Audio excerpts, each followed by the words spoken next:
Hello friends, नमस्कार। कैसे हैं आप लोग? मैं उम्मीद करता हूं आप लोग बहुत ही अच्छे होंगे, बहुत ही शानदार होंगे। दोस्तों, आज मैं आप लोगों के लिए लेके आया हूं सब्जेक्ट वर्ब एग्रीमेंट की एक एमसीक्यू क्विज। इसमें वो क्वेश्चंस हम लोग करने वाले हैं जैसे क्वेश्चंस आपके एग्जाम में पूछे जाते हैं। दोस्तों, इससे पहले मैं सब्जेक्ट वर्ब एग्रीमेंट के जो लगभग रूल्स हैं 3 पार्ट में डाल चुका हूं। अगर आपने वो वीडियो नहीं देखे हैं तो आप उनको प्लेलिस्ट में जाके देख सकते हैं। दोस्तों करते हैं आज के शानदार वीडियो की शुरुआत। इसमें हम लोग देखेंगे कि हमने जो रूल्स सीखे हैं उनको किस प्रकार से हम लोग अप्लाई कर पाते हैं। दोस्तों हमारा जो पहला सेंटेंस है वो है विच sentence demonstrate correct subject verb agreement. कि कौन सा सेंटेंस ऐसा है जो सब्जेक्ट वर्ब एग्रीमेंट को सही बता रहा है और गलत प्रेजेंट किया हुआ है, वो हमारा गलत आंसर हो जाएगा। दोस्तों पहले में आ गया है हमारा डॉग्स। डॉग्स प्लूरल है, वर्ब आनी चाहिए plural.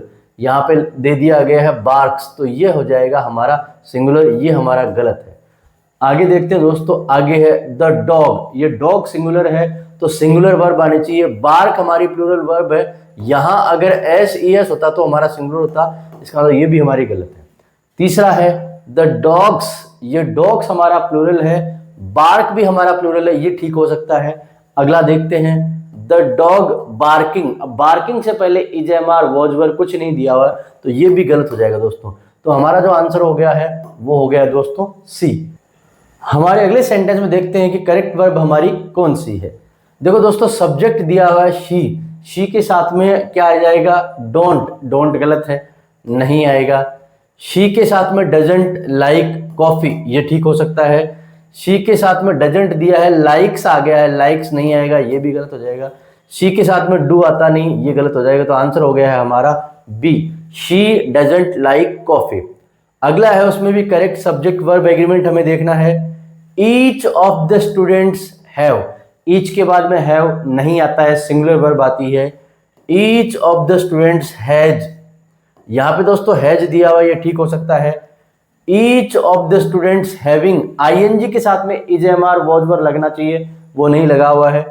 Each of the students are बिल्कुल आएगा नहीं दोस्तों, ये भी गलत है। तो हमारा सही आंसर हो गया है B, each of the students has.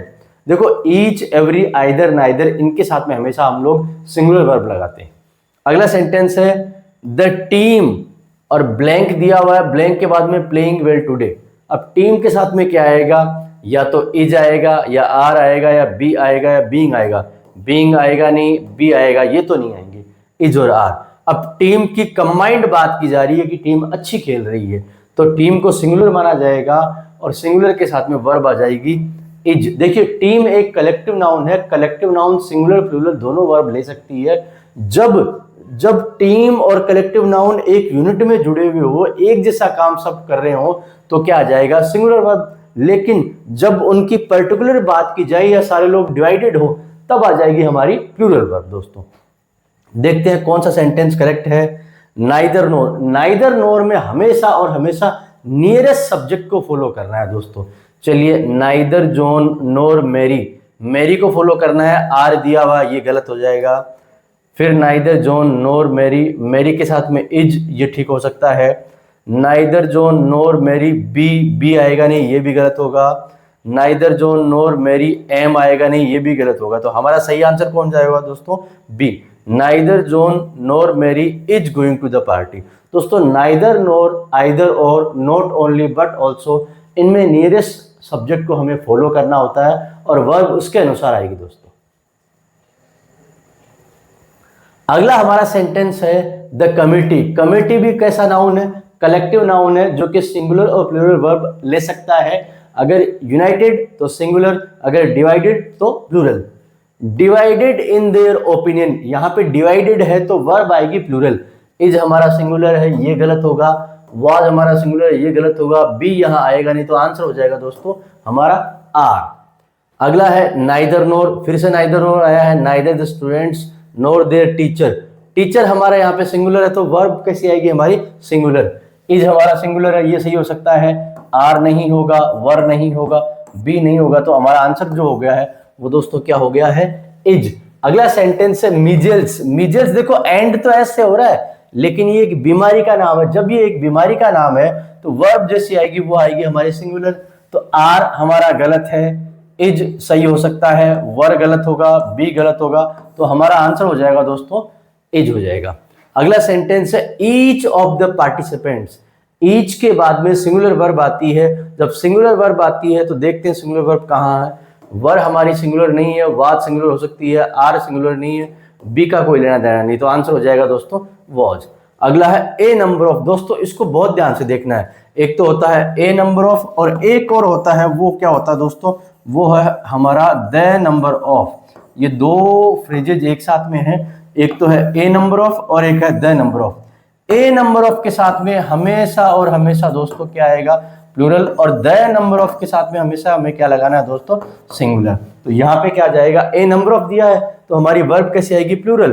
तो प्लूरल इज हमारा प्लूरल नहीं है, आर प्लूरल है, वाज प्लूरल नहीं है, बी का कोई मतलब नहीं है, तो हमारा आंसर हो गया है दोस्तों आर। तो मैं उम्मीद करता हूं मेरी बात समझ में आई होगी। ए नंबर ऑफ के साथ में प्लूरल वर्ब लगेगी और द नंबर ऑफ के साथ में सिंगुलर वर्ब लगेगी दोस्तों। सेंटेंस नंबर 11 हमारा है the quality of the apples. देखो ब्लैंक के पहले दिया है एप्पल्स, ये प्लूरल है, लेकिन हमारा जो सब्जेक्ट है वो है दोस्तों क्वालिटी। क्वालिटी सिंगुलर है तो वर्ब आएगी सिंगुलर। आर होगा नहीं, ये गलत है, वर होगा नहीं, ये गलत है, बी हमारा गलत है, तो आंसर हो जाएगा दोस्तों हमारा इज। अगला सेंटेंस है मैनी ए स्टूडेंट। दोस्तों ये देखो दो चीजें हैं यहाँ पे, एक तो है मैनी ए और एक होता है मैनी या ए ग्रेट मैनी या ए लोट मैनी। इस तरह के मैनी जो होगा उसमें क्या आएगा, हमेशा प्लूरल आएगा, लेकिन मैनी ए जो होता है उसमें हमेशा और हमेशा दोस्तों हमारी सिंगुलर वर्ब आएगी। तो यहाँ पे हैव हमारा प्लूरल है, ये आएगा नहीं, आर हमारा प्लूरल है, ये आएगा नहीं, है यहाँ पे आ सकता है, इज आ सकता है। दोस्तों इसमें देखेंगे मैनी स्टूडेंट हैज फाउंड आएगा, थर्ड फॉर्म दिए हुई है, यहाँ पे इज फाउंड नहीं आएगा दोस्तों। चलिए the famous singer and song writer. देखो सिंगर और सॉन्ग राइटर से पहले कितने आर्टिकल्स दिए हैं दोस्तों, एक आर्टिकल दिया है, इसका मतलब ये एक पर्सन है, एक पर्सन के साथ में सिंगुलर वर्ब आएगी जो है हमारी इज। आर प्लूरल रोंग होगा, वर प्लूरल रोंग होगा, बी का कोई मतलब नहीं है। 14 सेंटेंस है देयर। देयर के बाद में ब्लैंक है सेवरल रीजन्स। देखिए देयर और हेयर के साथ में सिंगुलर प्लूरल दोनों वर्ब आती है, हमें देखना होगा कि किस तरह का नाउन आगे दिया हुआ है। सेवरल रीजन्स प्लूरल है तो वर्ब आएगी प्लूरल, इज होगा नहीं, वाज होगा नहीं, बी होगा नहीं, तो आंसर हो जाएगा हमारा आर। हमारा आज का लास्ट क्वेश्चन है मम्स। मम्स दोस्तों एक डिजीज है और डिजीज के साथ में हमेशा सिंगुलर वर्ब आएगी, तो आर होगा नहीं, वर होगा नहीं, बी होगा नहीं, तो हमारा जो आंसर हो जाएगा वो दोस्तों क्या हो जाएगा, इज। दोस्तों मैं उम्मीद करता हूँ ये क्वेश्चंस आपको समझ में आए होंगे, अच्छे लगे होंगे। इसी प्रकार के और क्वेश्चंस को देखने के लिए प्लीज हमारे चैनल को सब्सक्राइब कीजिए और आपके करियर, फ्यूचर, भविष्य की तरफ ध्यान दीजिए। उससे इंपॉर्टेंट आपकी लाइफ में कुछ नहीं है। मैं उम्मीद करता हूँ कि आपका जीवन, भविष्य अच्छा होगा और आप इन वीडियो से कुछ न कुछ सहायता ले पाएंगे। Thank you so much friends.